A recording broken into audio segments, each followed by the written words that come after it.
जय हिंद। स्वागत है आपका इंडिया न्यूज़ एनालिसिस के एक नए एपिसोड में। आज हम बात करेंगे मिग 35 और SU-57 के बारे में। MMRC 2.0 को लेकर के जो अपडेट हैं उनमें कुछ तेज़ी हुई है और एक के बाद एक कुछ नई इन्फॉर्मेशन हमारे सामने इस विषय पर आ रही है। लेकिन एक चीज़ आपने गौर की होगी पूरे एरो इंडिया 2021 में कि इस साल एरो इंडिया एयर शो में 1000 तरह की अपडेट हमारे पास आई। वो डफाल्ट राफेल से रिलेटेड थी या F-15EX से रिलेटेड थी, F-18 सुपर हॉर्नेट से रिलेटेड थी या फिर लॉकहीड मार्टिन के F-21 से रिलेटेड थी। लेकिन कहीं पे भी पूरे एयर शो में रशियन फाइटर जेट्स की बात तक नहीं हुई। तो क्या रशिया ने अपने जितने भी फाइटर जेट थे, जो भी ऑफर्स थे भारत को दिए हुए, वो सब वापस ले लिए? तो आज हम इसी के बारे में चर्चा करेंगे। दरअसल इस समय कुछ अनऑफिशियल सोर्सेज की तरफ से ये जानकारी दी गई कि सिर्फ बोइंग और लॉकहीड मार्टिन ही नहीं बल्कि रशिया की बहुत सी ऐसी डिफेंस इंडस्ट्री है, डिफेंस कंपनीज़ हैं जिन्होंने अपने जो डिफेंस इक्विपमेंट्स हैं वो भारत के समक्ष पेश किए हैं और उनमें से ही मिकोयान कॉरपोरेशन भी है और ये चीज़ संबंधित है मिग 35 से। जी हाँ, मिग 35 को लेकर के जो मिकोयान कॉरपोरेशन है वो बहुत जल्द भारत के साथ डिस्कशन करने वाली है। लेकिन इस बार मिग 35 की सीधी टक्कर होगी अमेरिका के F-15EX से और F-18 सुपर हॉर्नेट से, क्योंकि मिकोयान कॉरपोरेशन इस बार कुछ ऐसे ऑफर्स को लेकर के आ रही है जिनको इग्नोर कर पाना भारत के लिए इतना आसान नहीं होगा। तो आइए जान लेते हैं पूरी रिपोर्ट क्या है। दरअसल रिपोर्ट आज से तकरीबन 3 महीने पुराने की है, लेकिन इसमें कुछ नए बदलाव आए हैं। बदलाव ये है कि अब जो मिग कॉरपोरेशन है या मिकोयान कॉरपोरेशन है भारत को नए सिरे से अपने मिग 35 फाइटर जेट्स का ऑफर देने वाली है। ये फाइटर जेट काफ़ी ज़्यादा एडवांस और नए एसा रेडार के साथ आएंगे। दरअसल आपको बता दें कि जो एक मार्क्स एयर शो होता है 2019 में आयोजित किया गया था, उसमें मिकोयान कॉरपोरेशन में पहली बार इस नए रेडार को देखा गया था और ये है फोजोट्रॉन NIIR ज़्यूक AME एसा रेडार। इसको लेकर के माना यह जाता है कि मिग सीरीज़ में सबसे पावरफुल रेडार यही है और पहली बार ऐसा हुआ है कि इतने पावरफुल रेडार के साथ ये एयरक्राफ्ट किसी देश को ऑफ़र किया गया है।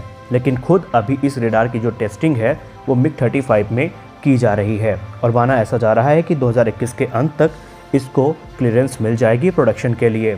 लेकिन अब मिकोयान कॉरपोरेशन इसको भारत के समक्ष क्यों रख रहा है, आइए वो भी जान लेते हैं। दरअसल इसमें एयरक्राफ्ट की जो सबसे बड़ी हाईलाइट है वो इसका एसा रेडार है, जिसको लेकर के दावा ये किया जाता है कि इसकी जो एक्सटेंडेड रेंज है वो तकरीबन 160 से 180 किलोमीटर तक की है। यानी इस रेंज तक ये एनिमी टारगेट को डिटेक्ट कर सकता है और एक बार में 30 एनिमी टारगेट्स को ये ट्रैक करने में सक्षम है। वहीं 6 एयरक्राफ्ट्स को ये एक साथ टारगेट कर सकता है या इंगेज कर सकता है। खास बात यहाँ पर ये है कि ये जो रेडार है ये काफ़ी अपने आप में पावरफुल इसलिए भी है क्योंकि इसका जो टाइम बिफोर फेलर है वो तकरीबन 500 से 600 घंटे का है, जो कि एक अच्छा खासा इम्प्रूवमेंट है अगर पुराने रेडार की बात की जाए। वहीं भारत में जो मिग 29 UPG इस्तेमाल किए जाते हैं उनमें अभी भी इतना ज़्यादा अपग्रेडेड रेडार इस्तेमाल नहीं किया जाता जो इसको यहाँ पे कह सकते हैं मैच कर सके। लेकिन अब क्योंकि भारत ने ऑलरेडी 21 मिग 29 फाइटर जेट्स खरीदने की इच्छा जताई है, तो इसी में मिकोयान कॉरपोरेशन का ये कहना है कि भारत का वो पूरी तरीके से सपोर्ट करने के लिए तैयार हैं। लेकिन एक बार नए सिरे से वो एक नया प्लेटफॉर्म भारत को ऑफ़र करना चाहते हैं। मिकोयान कॉरपोरेशन ने ये कहा कि ना सिर्फ वो एक अच्छा रेडार भारत को ऑफ़र कर रहे हैं एयरक्राफ्ट में, बल्कि एक अपग्रेडेड इलेक्ट्रॉनिक वॉरफेयर सिस्टम भी इसमें लगाया गया है और पहली बार इसमें ऑटोमेट्रिक कंट्रोल सिस्टम का इस्तेमाल किया जाएगा, जो कि जो फ्लाइट की सेफ्टी है उसे और ज़्यादा इन्हेंस करेगा।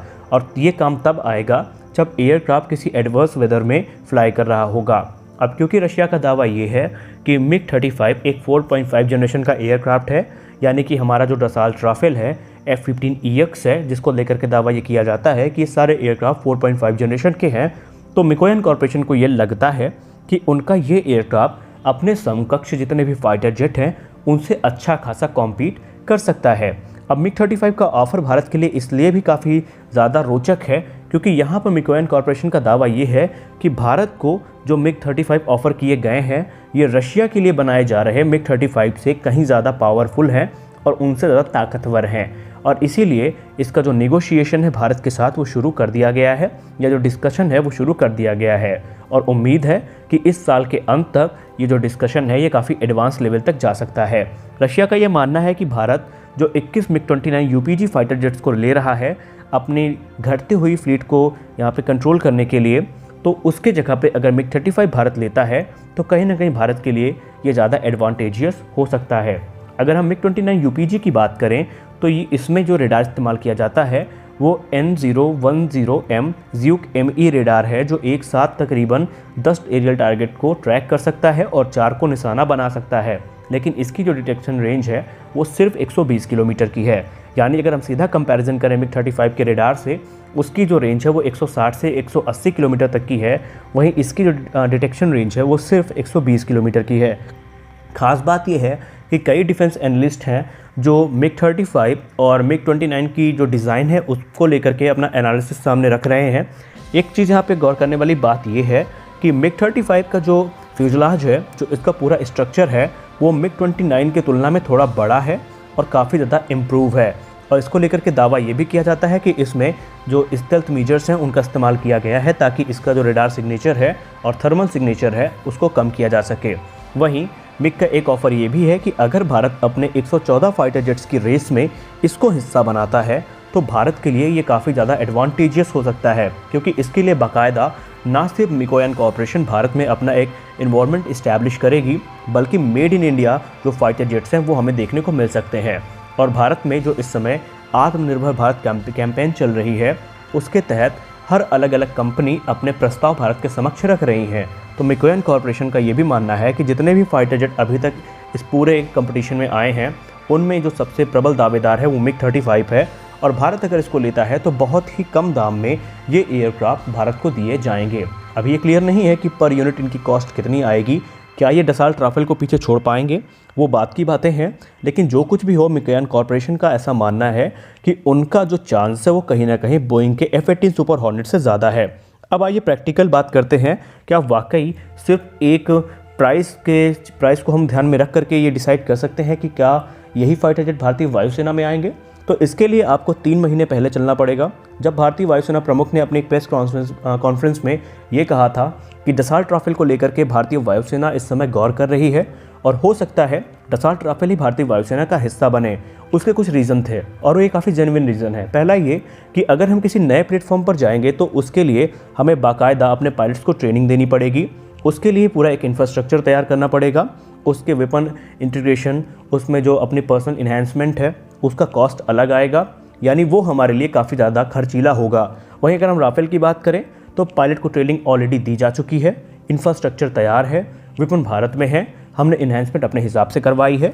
तो एक तरीके से देखा जाए तो राफेल इस समय हमारे लिए सबसे ज़्यादा फ़ायदेमंद है। वहीं अगर हम वेपन स्ट्राइक पैकेज की बात करें तो राफेल के पास जैसा स्ट्राइक पैकेज है वो इस समय किसी भी 4.5 जनरेशन के एयरक्राफ्ट में आपको देखने को नहीं मिलेगा।